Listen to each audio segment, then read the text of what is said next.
We're all friends with Ed Wynn's grandson. Yeah. Really? You know Ed Wynn's grandson? Lucas Miller is his name. Does his grandson Lucas Miller talk like that? Is it genetic? Hi, my name's Lucas Miller. Good to meet you folks.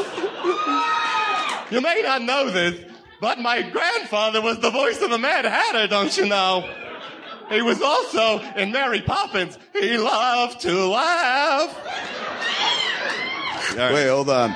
You're Lucas Miller. We're in high school, and we're trying to get someone to buy beer for us. All right, here comes a lady. Okay. Lady.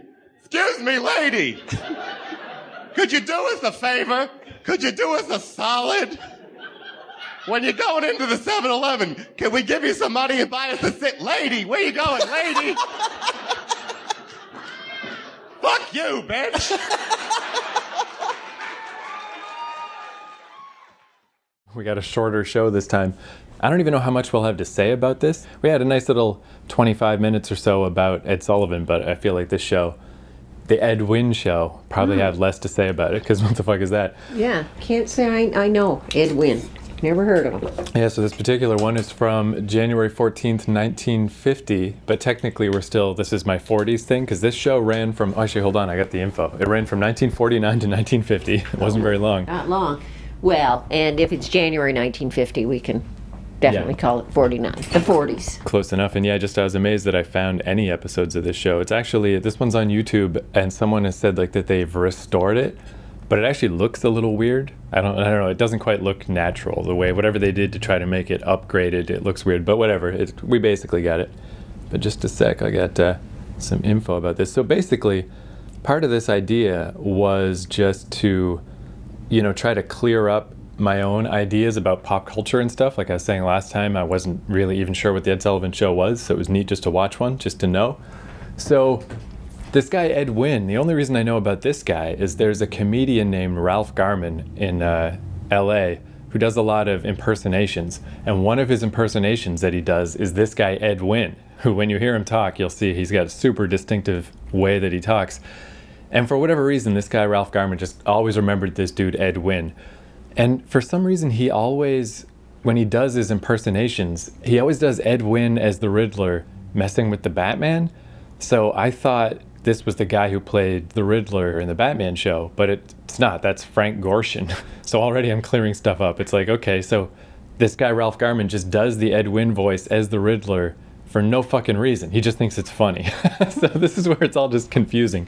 But that's the only reason I know about this guy, is because this other comedian remembered Ed Wynn from his childhood and just thinks it's a funny voice. So when I was looking at the list of shows from the 40s, I'm like, Ed Wynn show, all right, well, whatever. Let's just see what it is. Yeah, let's just see what it is then. And yeah, and I found this one episode on YouTube. And this is how I realized right away this is not the guy from Batman, because this dude died in 1966, so he's got only another 15, 16 years to go from here, and he died at age 79. So he's already really old in this show. But this ties in a bit to, some of that Ed Sullivan shit about vaudeville and stuff. This guy extra reaches back into vaudeville because he's a little bit older. So he was a former vaudevillian. He had this show, basically the same, as far as I understand, I haven't watched this yet, but same idea as Ed Sullivan. But it is kind of interesting because a lot of people had their first appearances on this weird show that nobody remembers. This was the first commercial television appearance of Groucho Marx, Buddy Ebsen, who was, of course, the dad from Beverly Hillbillies. Yeah. The Three Stooges, Carmen Miranda, Buster Keaton, Lucille Ball, and Desi Arnaz. Really? All debuted on the Ed Wynn show. Wynn. However, this particular episode of Ed Wynn, just like with Ed Sullivan, who the fuck knows? I have no idea what we're about to watch. I have no idea what we're going to see. But it's only half an hour. So that's nice. At least it's not the whole hour of Lincoln Mercury down cars and shit. All right, so yeah, let's just watch this fucking show, and then we'll come back in after. Camel Cigarettes present The Ed Wynn Show.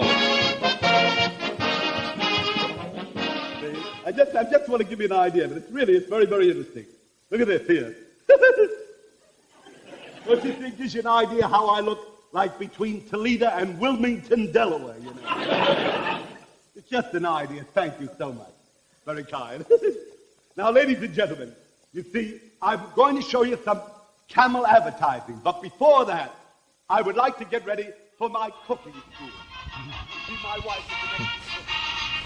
Next week at the same time, Camel Cigarettes will present another Ed Wynn show from Hollywood. Ed's guest will be glamorous movie star Gloria DeHaven. Bob Lamont speaking. The CBS Columbia Broadcasting System.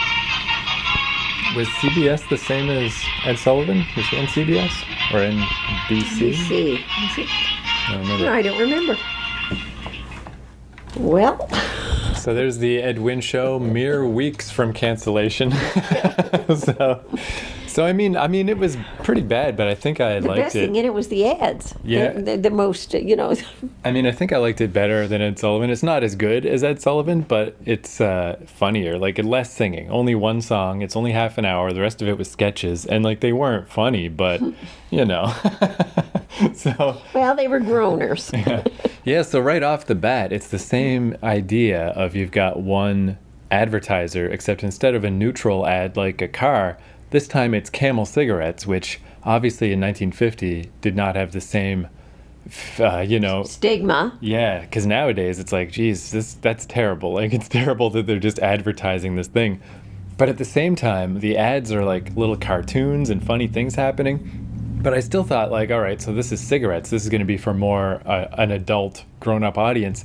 And right away, it's just super goofy nonsense jokes about, like, kids can do... I cannot do the Ed Wynn voice. It's such a weird voice. But, you can watch TV and do your studying at the same time. And it's just a book with a face hole cut in it. It's like, that's for, like, a tiny child, that joke. However, again, you have to put it in its time frame. How many people would have had televisions? Right.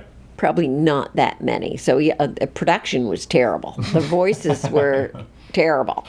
They didn't have microphones close enough. The whole lot of the dialogue you couldn't hear. Yeah, the production was definitely way less than Ed Sullivan. And Ed Sullivan is more of he was like the host of the show. Ed Wynn is the performer. The star of every fucking second of the show.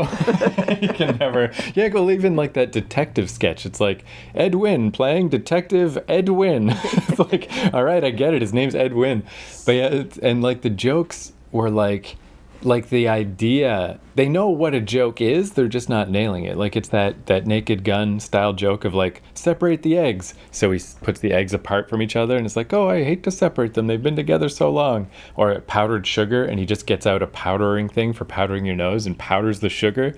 And it also had that dramatic way of speaking that would have been on a stage, where you would enunciate things certain ways and almost overact because you're playing to a live audience. Yeah. And I guess in the early days of TV, that's what it was. It was a new genre, so people behaved like they would have if they were on a stage. And the skits and everything were like stage.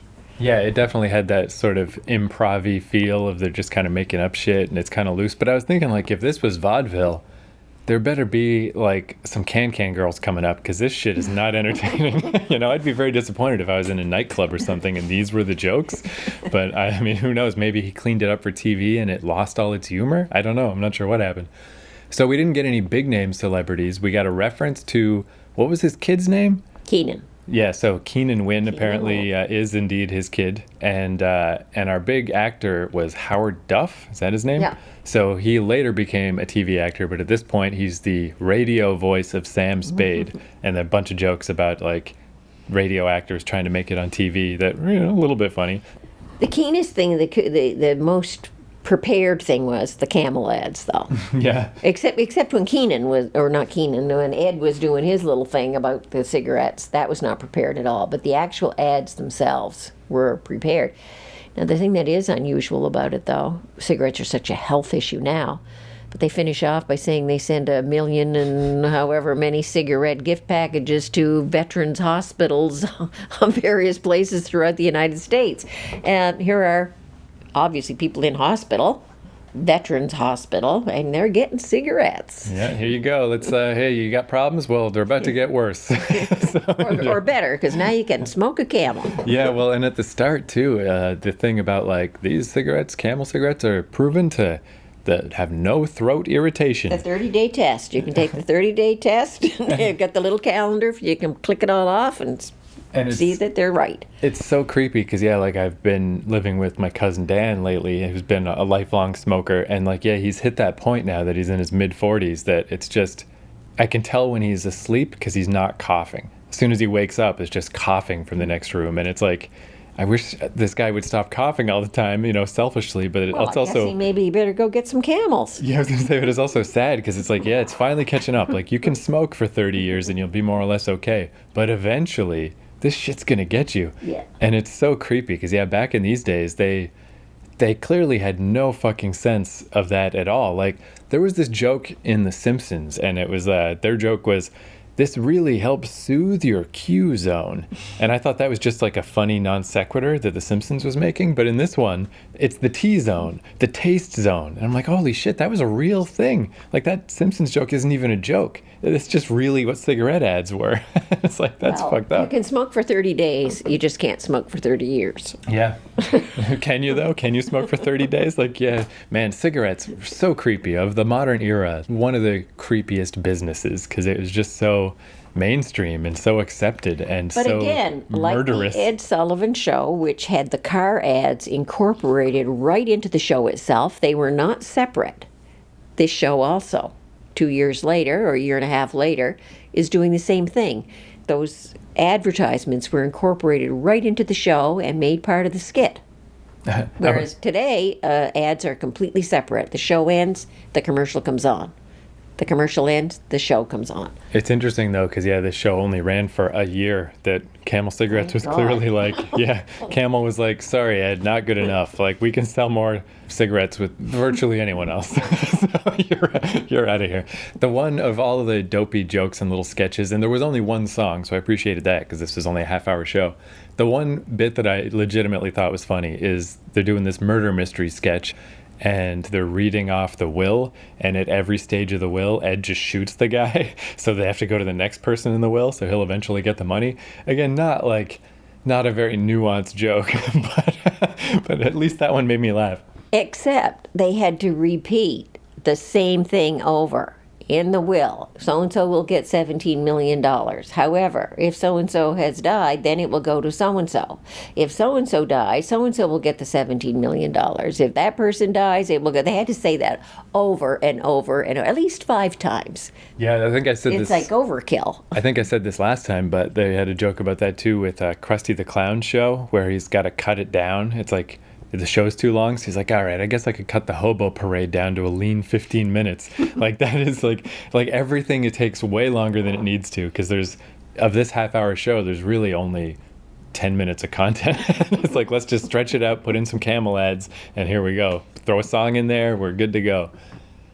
But you can definitely tell it was live action. Yeah. There was kind of snickering and laughing going on, and At least though with Howard Duff, when he cracked up, it was like he was trying not to. He was trying to be professional. Like, here's my chance to be on TV. I'm the radio guy. Ed Wynn was laughing at his own jokes every 3 seconds and looking straight at the camera and just like, he just thought, like, that's the sense I get of him for sure, is just similarly to those comedians on the Ed Sullivan Show. If you're confident, you don't really need to be funny. People will just laugh. They're just like, well, he seems to think he's funny, so I guess he's funny. But you made the little comment about the guests, Marx Brothers. Oh yeah. This was very much like the Marx Brothers acting. Yeah, like that's a good way to describe like Ed Wynn. Overkill. Yeah, and in your face. And yeah, if you take the Groucho Marx mannerisms and style of joke, but take away the cleverness and the funniness, then you get Ed Wynn. Yeah. So, but there we go. One more show in the 1940s down. There's not going to be that many from the 40s. I think I got maybe 3 more shows in mind, and then we'll move on to the 50s, and that'll be. And it'll open right up in the 1950s because more people were getting TV. Yeah, it'll be real TV, not this. Especially this. This might be, again, because it's just weird that I know who this guy is. This is, I think, below the level of what we'll normally be watching. This is under the radar, Like, this is the TV show that wasn't even popular at the time, so nobody remembers it. Now, what might be kind of interesting is see if you can get a news broadcast or something from the 1940s. Yeah, I'll make a note. Why not? Just to see what it was like. Was it like, when you went to the movies and they had metronome or whatever, and the news was at the beginning of the show? The newsreel? Is that what they did with TV in the early days when? Yeah, it couldn't hurt just to get a sense of that. Just to kind of see, was it a continuation of that, the movie style broadcasting of news, and did they have ads that were incorporated into the news? Yeah. And yeah, now we'll see how long I retain any of this stuff. But again, just trying to put the ducks in a row in my brain of like, all right, so now I know who Ed Wynn is instead of just his name. And now I know about Howard Duff. And now I know about Keenan Wynn? Keenan Wynn. Keenan. I'm not going to remember that one. but I think I'll remember Howard Duff a little bit. So there we go. I've added to my pantheon of old-timey celebrities. Oh, I was going to say, I guess, about the smoking thing. Because most of my knowledge of this era comes from Ayn Rand novels and Ayn Rand biographies and stuff, because this is just the era she was famous in. And yeah, I remember her with smoking. Like, her whole thing was she was like Spock, like that's why people didn't like her, because she was like so rationally minded and like, here's how things should work and forget about your feelings. Here's the way, blah, blah, blah.